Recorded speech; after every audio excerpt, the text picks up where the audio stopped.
Boran öldükten sonra Sadakat Hanım tutuklanmış. Ali'ye bak bu sefer affetme hanım. Ali'ye bak bu sefer affetme. Deniz, Mardin'e götürmem.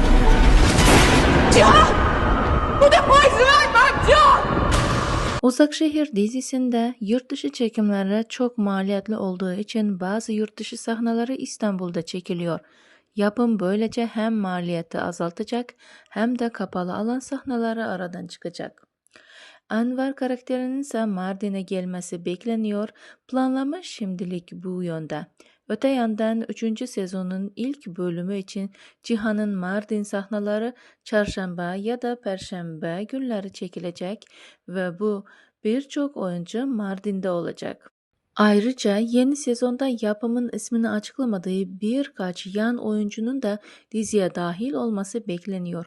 Bu oyuncular ilk 5 bölümde yavaş yavaş gözükmeye başlayacak. 3. sezon için çekimlerde başlamış oldu. Alya'nın kapalı alanda yeni bir evde çekimleri oldu.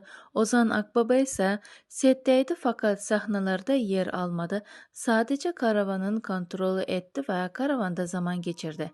Deniz'in ise Alya ile birlikte sette olduğu, Deniz'in üzerinde kırmızı polo yaka tişörtü vardı. Ayrıca Kuzey yeni ameliyat olduğu için Kuzey'in annesi yakın teması için izin vermedi ve birçok kişi Kuzey ile fotoğraf çekilmedi.